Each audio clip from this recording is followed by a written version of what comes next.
400 assassins had arrived under various disguises to kill him. What? 400? 400? Alright, Mongol versus Order of Assassins! Oh, Israel. Oh, I said bad word. I said bad word. The city of Acre rises in white towers along the Mediterranean. Fishermen and merchants and knights crowd the stone streets. And there, two strange men move with intent toward the king-elect of a new crusader kingdom. Conrad of Montferrat slackens his pace and greets the pair. For months, he's recognized them as fellow Christians, monks or servants who support his quest to recapture Jerusalem from the Islamic Ayyubid dynasty. The two men then— Oh, wait. Was this the, like, right after the First Crusade? I think I did a reaction to the First Crusade, coincidentally. Check it out after this one. It was a good reaction, but this was right after the First Crusade, right? He daggers and thrusts them repeatedly into his chest. Conrad drops from his bloody mount, and guards immediately slay one of the assailants. The other they chase and capture to be dragged through the streets until he dies, but not before he confesses that he is no Christian monk, nor is he merely an agent of the Ayyubids. He has killed Conrad of Montferrat at the behest of a mysterious league, the nightmare of every king in the land, the Order of Assassins. Oh, that is a way to start things. Okay.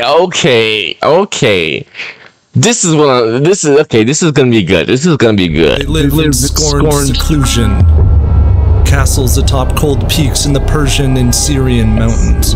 Concealed within the walls of the great Alamut castle are the torchlit chambers and corridors, wherein elders recite Quranic verses and scouts train in the arts of stealth and disguise. Legend holds that they were once boys taken from local towns who were drugged, purged of fear, and trained to kill. Insidious rumors notwithstanding, these people do not belong to the mountains. Bro, someone told me that. I remember when I did my reaction to the Mongol destruction of the plasma. I can't pronounce the word, but it was the Mongol destruction of the Abbasid. Abbasid, not Kazmaranian Empire. No. Abbasid Caliphate. Someone told me that these people were the ones who inspired Assassin's Creed. So I am definitely looking forward to seeing what these real life actual assassins are actually capable of to inspire the actual game. So a century ago, they were cast out from the sands of Egypt. They believed Allah had chosen a man called Nizar to lead Islam and succeed his late father as the caliph of the Fatimid dynasty, whose banners flew over the long northern coast of Africa. But Nizar would meet a wretched death, buried alive by rival claimants to the throne. Believers of the Ismaili sect of Shia Islam, his followers became known as the Nizari Ismaili, and being disinherited of their fortune, retreated north to found a network of remote castles in the mountains, under the leadership of a religious leader called an Imam. From there, the Nizari Ismailis preached their faith to the lands below. Neighboring Sunni and Shia states march against what appears to be a fractured conspiracy of mountain-dwelling heretics. Bro, oh my gosh, dude, I would never understand the whole Sunni versus Shia debate. I had some Muslim friends, and you know, I think I have a friend, I think she's Sunni, and she was basically telling me like Islamic people, they just believe in like crazy, like whole bunch of craziness. I don't know. Like I try to understand this whole thing, but it's just so confusing to me. You know, I don't know, man. If someone wants to explain it to me, please explain it to me, because it's just it's just hard to just wrap my head around. You know what I mean, man? The Abbasid Caliph of Baghdad raises his armies against them, and then he is assassinated. His son succeeds him, and 3 years later gathers an army to avenge his father and exterminate the Nizaris. So 4 assassins enter his chamber and kill him too. What? Nah, bro. Nah. Nah, bro. They're not playing around, bro. They're not playing around. Okay. Fear is the primary weapon of this order of assassins, for the Nizaris find few friends among the Crusaders in Sunni and Shia empires. To recruit and maintain agents in the courts of their enemies and to publicly assassinate their foes is to ensure survival. The Sultan of the Seljuk Turks also makes war on the Nizaris, and one morning rises to find a dagger stuck beside his bed. His servant relays a message from the Imam of the Order of Assassins. Did I not wish the Sultan well, that dagger which was struck into the hard ground would have been planted in his soft breast. The Sultan abandons his campaign against the Order of Assassins.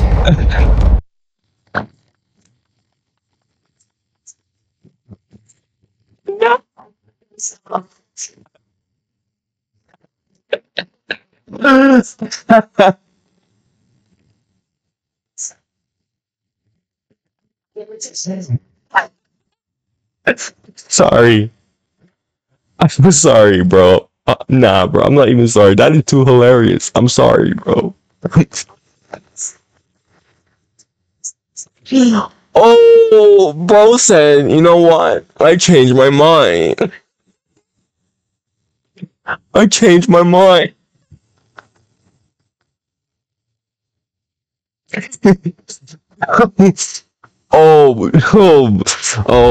so sorry. The assassins need never defeat an army of enemies, so long as they can frighten or kill its commander to prevent the attack in the first place. But my question is, how are they able to get close to these rulers? Like, shouldn't these rulers have like massive like guard presence around them? How are these assassins doing that? The 13th century, a new Sunni foe threatens the Order of Assassins, the burgeoning Khwarezmian Empire. And then that's it how seems a liberator emerges from the edge of the world. From the east, men gallop forth on open grass and pitch tents and drink mare's milk and blood, and carry proudly the wisdom and majestic horsemanship of steppe tribes. Should tribute and submission to their Great Khan be in place, the victims of their conquest are free to govern with a degree of autonomy, worship their own deities, and enjoy the prosperity of the Mongol Empire. That's, bro, when I reacted to my Mongol versus I think it was Mongol versus destruction of Kiev Rus. I always just like it's weird how the Mongols were. They were smart. They were brutal, because usually whenever an enemy's brutal, you know, they're usually just brutal. They're just barbaric. You know, they're primitive. But the Mongols were brutal but smart, and that is scary. Smart but brutal. That is arguably like the most terrifying thing that someone could go up against, man. Honestly, it honestly makes you wonder, like, how should you feel about the Mongol Empire, right? Like, oh my gosh. Technically, these guys directly and indirectly wiped like what, half of the world's population, right? So, oh my gosh, dude. Yet there are those who resist or waver in surrender, and this is the path chosen by the Khwarezmian Empire. The riders sever the royal bloodlines of its nobles and massacre hundreds of thousands of people. The assassins descend with alacrity from their alpine strongholds, like ravens over a putrid battlefield. Finding their enemies scattered before them, the assassins court the goodwill of the Mongols. But subjects of the Khan have warned him of these killers of kings, spillers of royal blood. Their refusal to submit stands in defiance of the Khan's divine command to conquer everything. Ala ad-Din Muhammad III, the fervent and intrepid Imam of the assassins, detects this unstated animosity. He now deigns to pursue rapprochement with the Abbasid Caliph of Baghdad. Together they send a delegation in 1238 into the west. Their Muslim envoys pass before pastures and humble peasant homes, chapels and taverns, until they come to the splendid thrones of the kings of France and England. Oh, damn. Although the Mongols are now coming for the lands of Islam, the Nizari messengers warn that if the nomads are not stopped, the Mongols will surely also reach the banks of Christendom and ravage Europe. Non-white voters. Okay, that's possible. But my question is, why didn't the Mongols do it? Why? Because I heard, like, long time ago, I heard people used to say, oh, the castles of Europe would have easily stopped the Mongols. But that was, like, debunked quickly because, well, the Mongols were more than capable at siege warfare, especially in siege fortresses. But my question is, why didn't they conquer Europe? Like, they were more than capable of probably going all the way up till Central or Western Europe. Was it because Genghis Khan died? Was that why? I think after Genghis Khan died. No, but still, when Genghis Khan died, the Mongols were still conquering people, right? So why didn't the Mongols expand all the way towards Western Europe, right? I mean, the Mongols were kind of virtually unstoppable, right? I mean, only like the Vietnamese stopped them. The Vietnamese, and I heard Egypt, someone in my comments told me Egypt stopped them. I think these people have a Mongols versus Egypt video. I'm going to react to that later. Much later, but still. Let's continue. They propose a Muslim-Christian alliance. In the English court, the Bishop of Winchester interrupts. Let us leave these dogs to devour one another, that they may all be consumed and perish. The Muslim couriers are sent away, and in the years following, the Christian principalities of the Rus are ruined by the Mongols, who swarm into Eastern and Central Europe. In Armenia, one Mongol general, Chagatai Korchi, retires to his war camp for the night. Ala ad-Din's attempts at diplomacy have been rebuffed by the Great Khan, so several men, possibly disguised as prisoners of war, move among the sleeping tents and brutally stab Chagatai to death. Damn! Talk about stealth, man! Bloody hell. Oof! Oh, look at that. Ala ad-Din and the Order of Assassins have struck first. Oh, they struck first. Oh.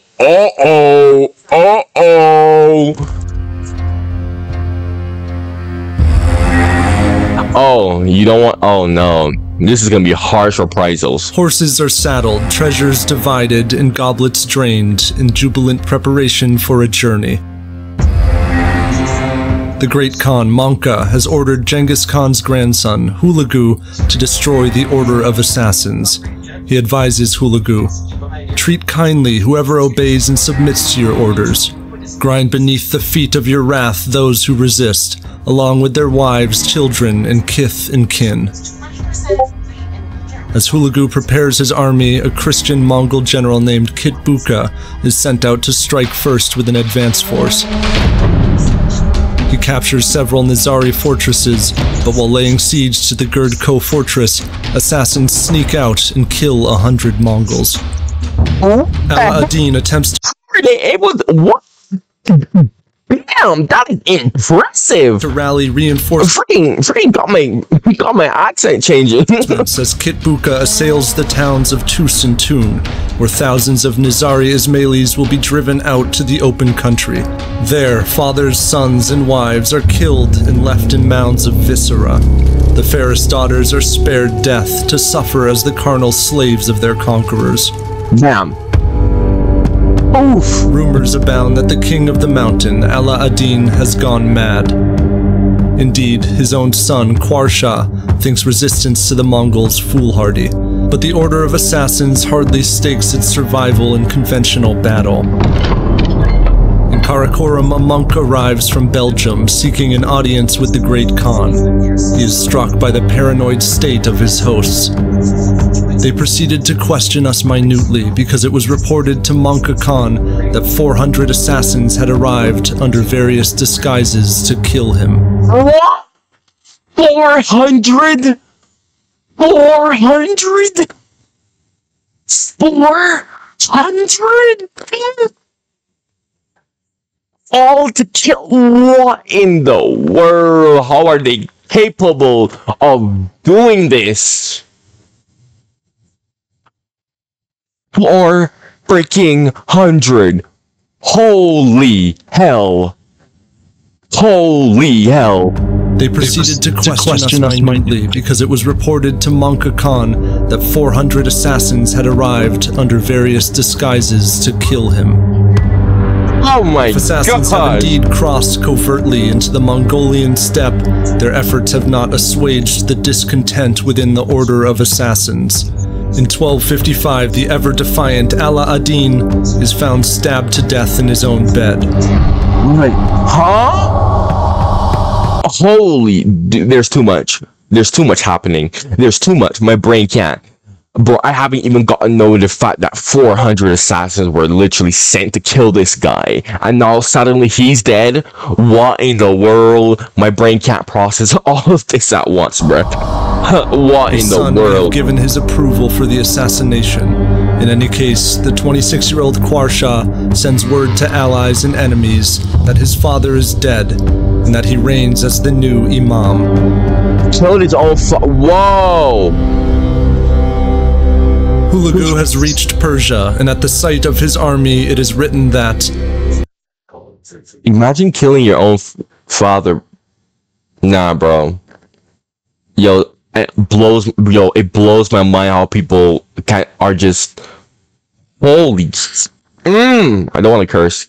Don't want to curse. Don't want to curse. I just don't understand, bro. How can people go through with that, bro? Killing your what the heck? Like, do these people not feel any kind of connection with their what the hell, man? Let us continue. reigns as the new Imam.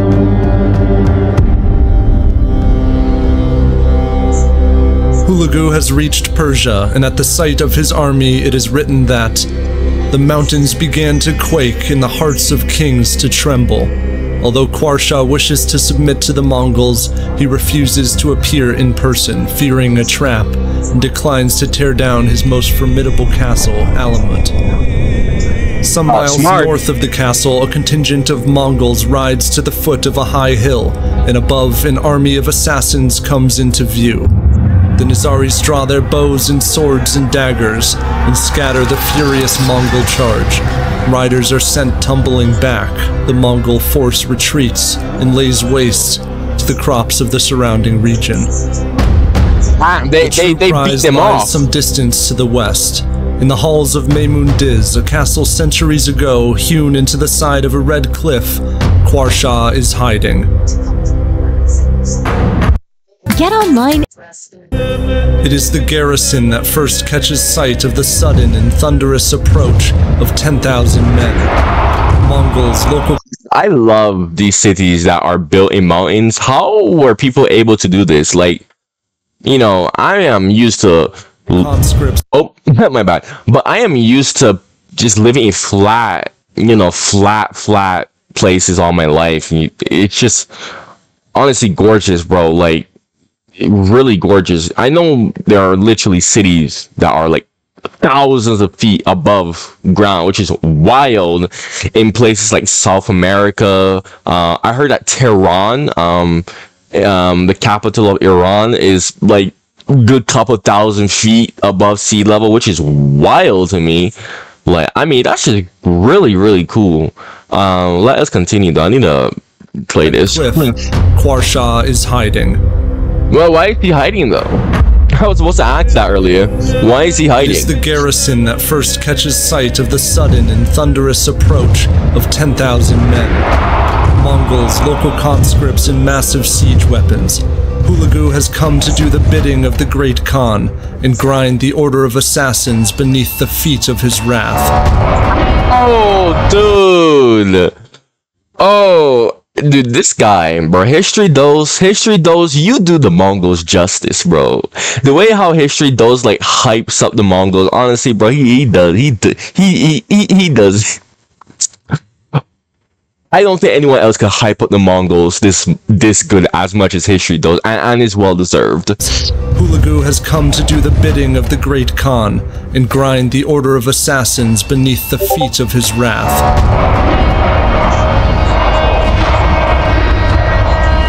The siege begins. Day after day, the old face of Diz trembles with each bombardment. Towers fall from the cliffside. The assassins hold off a Mongol assault, but aid is not coming. Kwarsha negotiates, descends from the mountain, and surrenders. The Mongol army swarms in, and they are ambushed by a final band of devoted assassins who refuse to concede the castle. Oh, the Mongols are too many. That's all bad of the idea. rebel assassins are killed. Diz has fallen. Bad, yep. Hulagu forces Kwarsha to command all other Nizari castles to surrender or face annihilation. By the dozens, assassin forts open their gates and disband. This is a terrifying picture, bro. This is terrifying, bro. This is so terrifying to look at, bro. What the hell? Few resist. Kwarsha comes to the foot of Alamut, the most sacred and exalted home of the assassins, and pleads for their surrender, but they do not heed his warning. Within a day, the Mongol army proceeds up the mountain trails.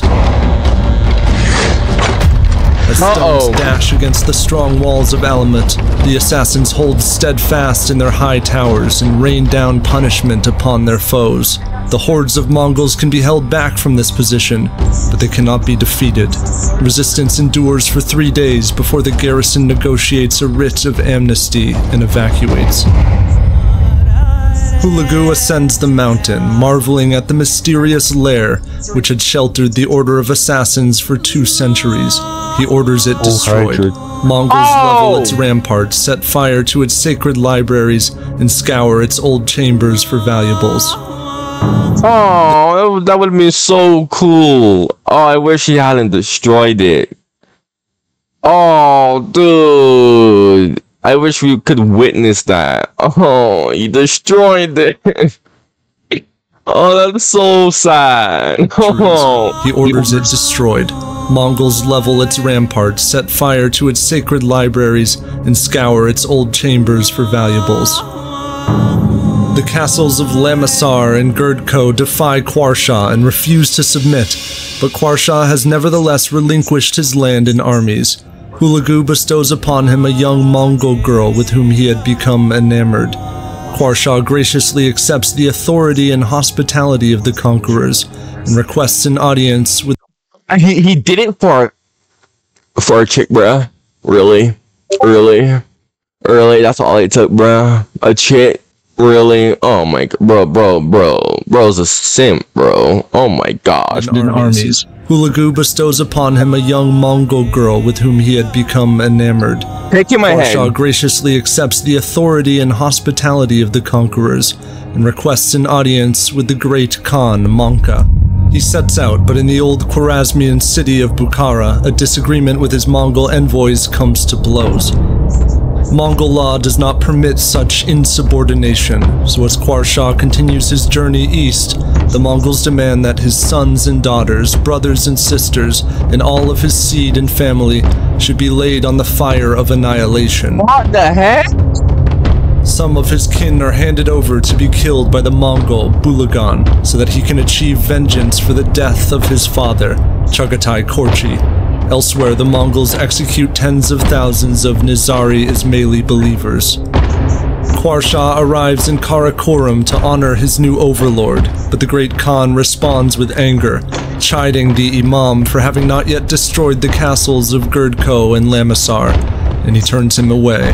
Kwarsha has exhausted his value to the Mongol cause, and his very survival causes unrest among his old Sunni enemies, who are now subjects of the Mongol Empire.